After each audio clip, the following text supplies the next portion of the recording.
What up, everybody? Welcome to your 101st Android tutorial for the new Boston.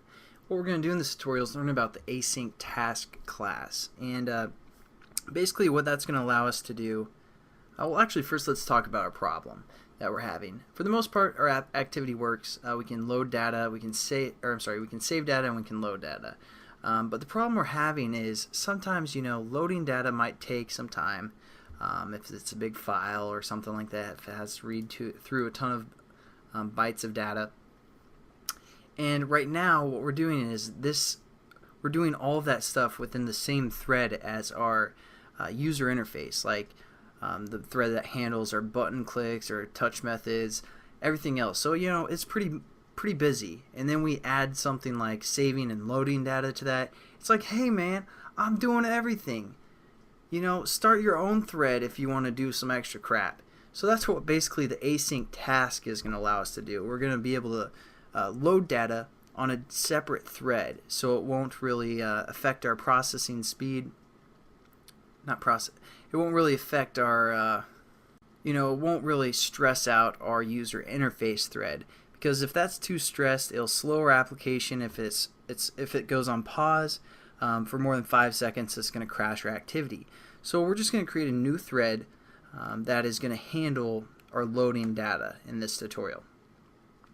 And what we're going to do first is we're going to cut everything from what we did in the last tutorial within our load button. So it should look pretty bare, and make sure you cut it, copied it, because it's going to be pretty much the same code. And now what we're going to do is we're going to create a new class that extends the async task class, so we can load our data there. But how we call that method, or how we call that class to kind of do whatever we want it to do, is we're just going to say new load some.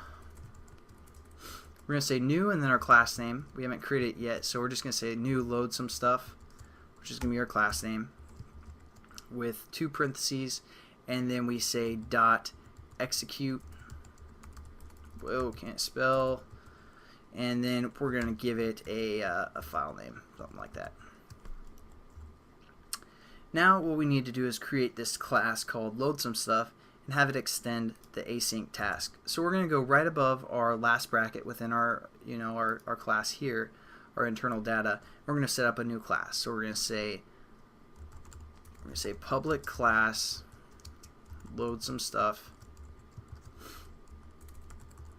and then we're going to say extends async task.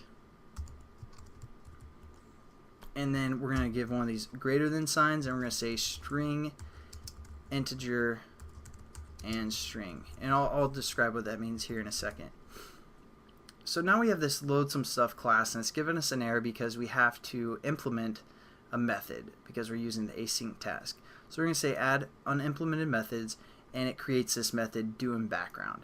Now what we're going to do is just kind of paste everything from the previous tutorial within this do in background. So again, we just created this new execute method for the most part, and we pass in a string.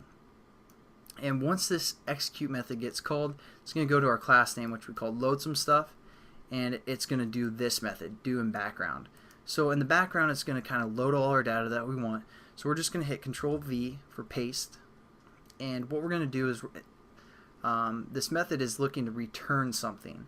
So instead of saying, setting our text here, which we could still do, we're just going to say return collected. And again, collected was that string right here that we get, or that we set up, that reads kind of our data from our file input stream, again, that we created in the last tutorial. So after all that happens, if everything works properly, it's going to close our file input stream, and it's going to return the string called collected. So now let's talk about this setup here. As you can see, we extended the async task class, and now let's talk about these 3 parameters. The first parameter is saying, hey, what is being passed in? And since we're passing in file name, which is a string, we're going to set up this first reference as a string as well, or whatever you're passing in. The second reference is for kind of a progress or update bar. So we're going to work with integers. I'm not sure if I'm actually going to show you guys that or not. We might, but I'm not positive yet. And then the third one is what we're returning. And again, we're returning another string called collected. So that's what those parameters are again, what we're passing in, what our progress is, and what we're returning for the most part.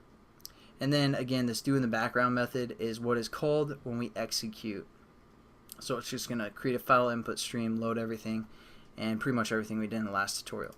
Now that's probably the end of this tutorial, since we got our async task set up and we learned about this do in background method. I'm going to show you guys some more methods that we can use with this async task class as well. So I'll catch you guys then. Have a good one. Peace.